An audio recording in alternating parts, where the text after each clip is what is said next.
So I'm going to look at the challenges we have in particle physics and in the whole of what I call extended particle physics, which is astronomy, cosmology, these ways of doing fundamental physics by other means that we all enjoy being a community of at SLAC. And you'll see that these currently do push towards the limits of what we can do with data. In particular, the Zettabytes in my title, which you'll see one day, this refers to the huge amount of data that we have to throw away before we can record anything. And we have to do that because you can't possibly record a zettabyte a year and do anything with it. The cost would be trillions of dollars, and nobody, not Frank, who will talk later, nor any other member of the US funding agencies could find a way to get Congress to give us that money just to have fun and do physics. So we have to find smart ways to be really selective in what we look at, knowing that when you are looking for something that is new and will get you a Nobel Prize, the most exciting thing is to find something that nobody expected. And so if you are in the business of throwing away most of your data, this is pretty challenging. So I'll move quickly through. So I'm going to talk about experimental particle physics, but also indicate some of the other sciences joining us. Many commercial enterprises are beyond us in the amount of data. And one of the questions that I'm trying to answer myself is, are we sufficiently different that we should continue to largely ignore the outside world, even other sciences, and just do our own thing? I hope to get some answers to that. Here's a little bit of landscape. Here you see the raw data rate, the data rate out of the device or telescope or so on, as a function of the year for various big high-energy physics and astronomy, cosmology, radio astronomy type of activities. And it's all compared with up here, the black line is what I guess is the trend in storage technology over the next decade or so. And what you see is that in some cases there are activities like the LHC which actually stay the same distance away from that trend all the time because they're throwing away most of their data, and how much they keep is just determined by how affordable storing and analyzing it is. So that will continuously rise to stay the same way distance from the curve. There are other things, I won't go into all the details, but SKA, square kilometer array, that starts to be really scary because it's not quite clear how they're going to do this because they're pushing up so far against the technology. So that's the sort of landscape. Let's move along. So first of all, talking about the universe we live in and how we're trying to do physics there. We seem to live in a quantum-dominated universe. The laws of physics are such that one measurement that we make tells us very, very little. In order to discover the underlying quantum physics reality, we have to make many, many measurements. And if we're looking for something rare, there's no way we make it happen. We have to let gazillions of things happen and then pick the rare things out of that. That's really difficult, but there seems to be no way around it. We can make it as likely to happen as we can, but finally we're picking out a few things from zillions and zillions of things. So the LHC experiments see bunch collisions, large numbers of protons colliding with each other every 25 nanoseconds. That's 40 million per second, and that actually, I had it wrong on an earlier slide, calculates out at about 200 American trillion bunch collisions per second. A sort of meaningless number, but very large. Here is, to give you an example, one of the things that we have been looking for. This is from the competing experiment, my own, CMS, a Higgs candidate. And I won't explain in any detail here, but at least these two things here are electron responses, and they are the key to saying that that is a Higgs candidate. Why can I not say it's a Higgs? You'll see in a moment. Here is the ATLAS data from 2011 and 2012 that accumulates to show a very clear signal for a Higgs. Now, everything in this plot is a Higgs candidate, and what you see as the data accumulate at an increasing rate as the machine and the experiment got better is right there, around here, there is a bump due to some what look like real Higgses. But all of these are candidates, all of this sort of several 100,000 collisions, and they all look like the one I showed you, and it's only this detailed statistical analysis that picks out the real Higgs events from this background. So how much data does this involve? The raw analog data rate from an LHC detector is about a petabyte a second. There's analog data going through buffers, pre-digitized, but being there in the system. And if we were to digitize a petabyte a second, we would spend about $1 trillion, again, American $1 trillion a year on just storing it, let alone doing anything with it, and that doesn't compute. So that's clearly the wrong answer. So we have to ask a different question.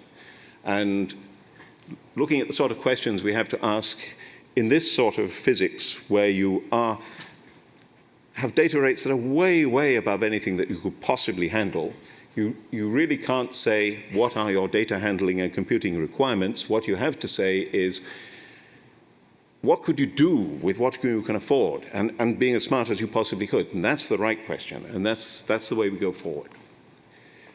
So what should we do with zettabytes a year? So it's obvious, I've already said, you've got to throw most of it away. We know, however, that the discoveries with the greatest impact on our thinking for the next centuries will be those that have found something we didn't expect.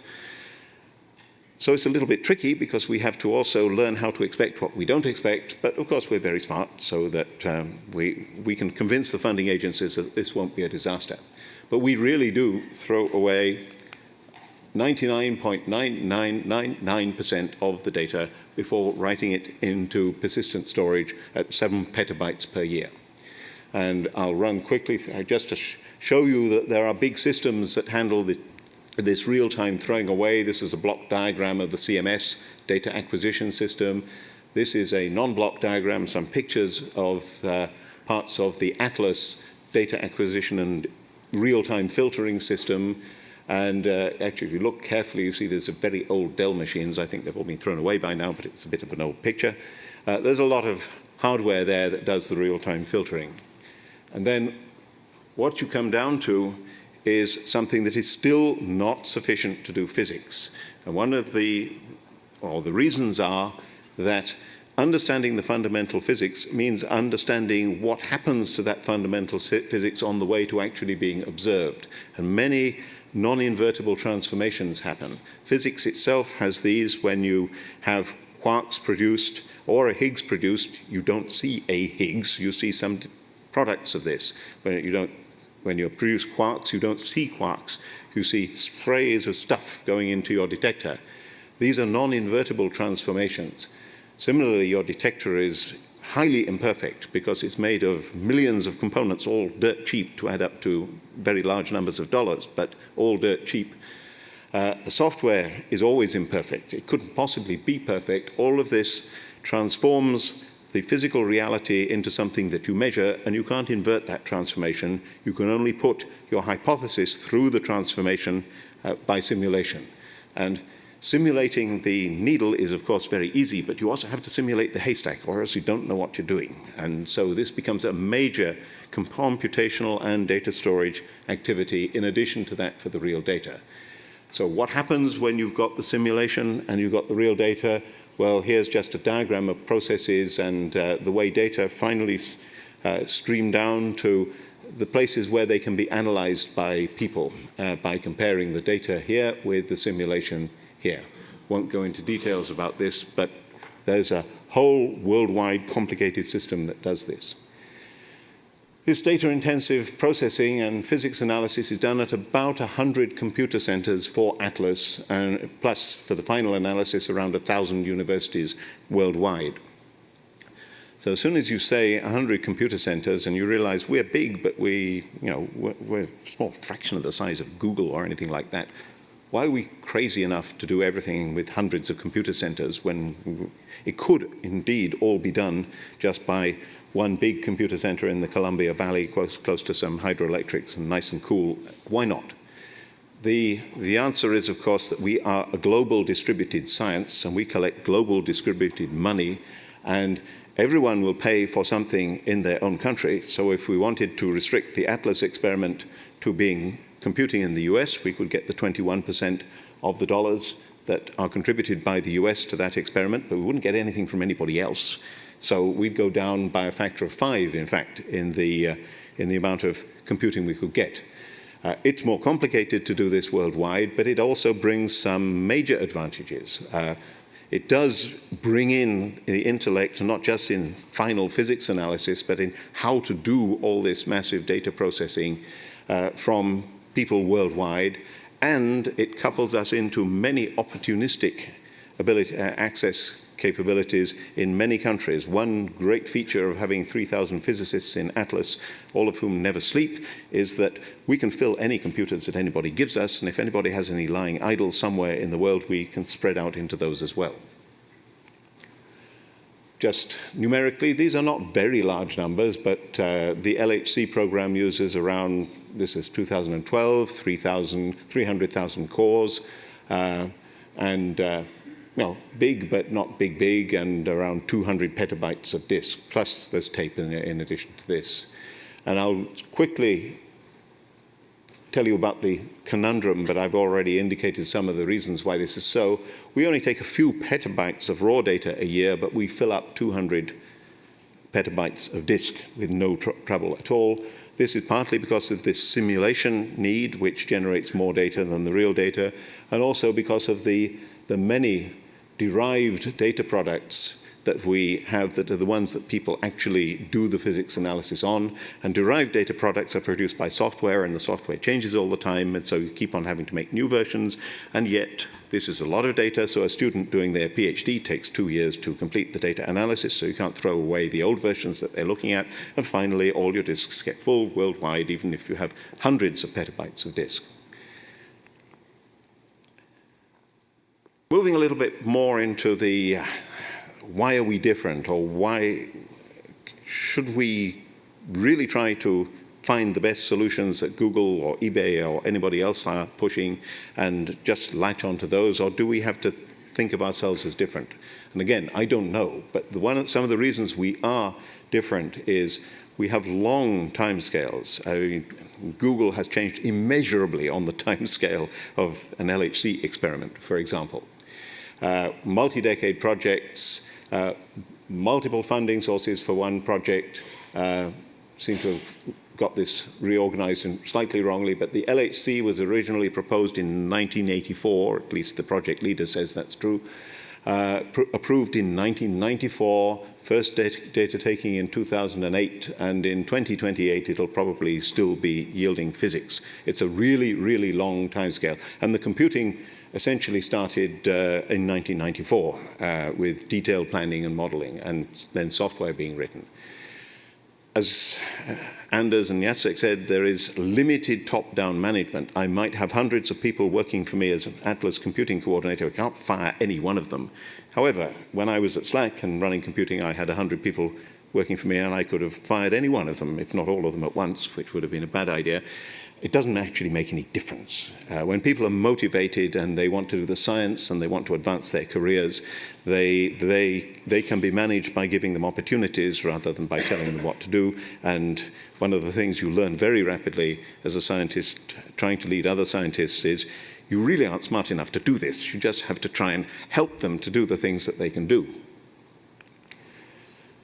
Software and other challenges.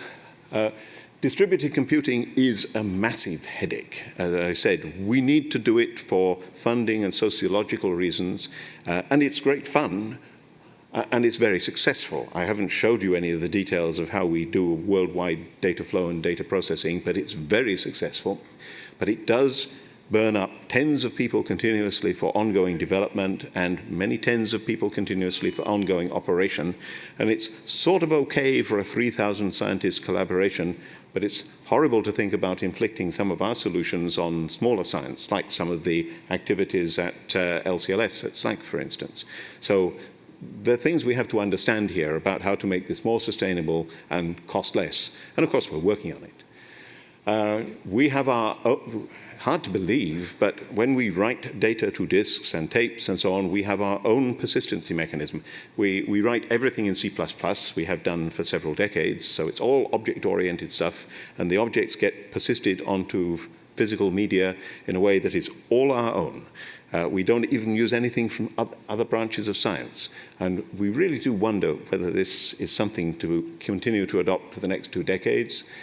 The computing models, which is really how we imagine the data flows and the data storage and everything worldwide, here we can see we have need for major changes because there will be shifts, significant shifts that will drive different ways of thinking in the relative costs of processing, storage, and networking over the long time scales of our experiments. And finally, of course, people is always a challenge because there's always a tendency in the scientific world to give tenure to only the people who do the final thin layer of physics analysis and to ignore all the people who make the damn thing work. And we have to, of course, give careers and rewards to the people who make the damn thing work. We don't give them much money, so we have to give them other things. Our software experience is that, my software experience is I've managed software for a lot of my life in addition to other computing. I don't know how to do this. Most of the successful things that I have seen have started off with sometimes downright management opposition and certainly at best management indifference. And that's even within Atlas itself, where somebody had to be brave and do something that everybody said they shouldn't do in order to take us to the next level. Maybe, I'm sure it's the same in Google, but that's how it works for us. Nevertheless, our big development projects like this distributed data management system cost us 50+ developer years. And it's a non-physics activity. We're also a lot of developer years go into physics software, but I'm not talking about that. Invariably, this still boils down to, I know the names of the guys who make this work. It's small teams and stars. And if it were not for Tadashi Maeno at Brookhaven, the Atlas distributed computing system would not work. We know this. Right? Sorry if Tadashi is blushing, but he's not here. Other HEP software, HEP project software is something we don't generally want to adopt because we know it's as flaky as ours, but we don't understand it as well. And even if it appears to work well, it looks very dangerous. We know how to fix our own, but really successful things do spread out. And there are many examples of this. And commercial software turns out to be very scary. It costs money. And often the psychological barrier of getting people to pay money around the world and many different countries is really hard. It likely has a short life cycle compared with any life cycles of our projects. The large companies don't care about us. We are small beer after all, and the small companies don't have the resources to meet our rather demanding needs. And we've had wonderful examples of this in the past that I won't go into, but maybe we get into later. Of course, open source is wildly attractive, especially if it has a good, strong movement behind it, because it's free and we can talk to these people, and we do. So, closing remarks. Big science, like particle physics today, is very data challenged, but is at least in some ways different from the commercial world that we'd like to latch on to the coattails of. There's no top-down management of funding, even for worldwide enterprises. The results are expected in decades, and of course, there's remarkably little coupling between success and money. After the Higgs discovery, I spent time last week discussing how to reduce the budget. That's just life in the scientific world. These facts are often used to justify an inward-focused search for solutions, and it's very comfortable only have to talk to your friends and those those that you know. I'm personally convinced that this is the wrong answer, and in spite of many examples where it turned out to be okay, we should try to gather from meetings like this the directions that we ought to go. So thank you.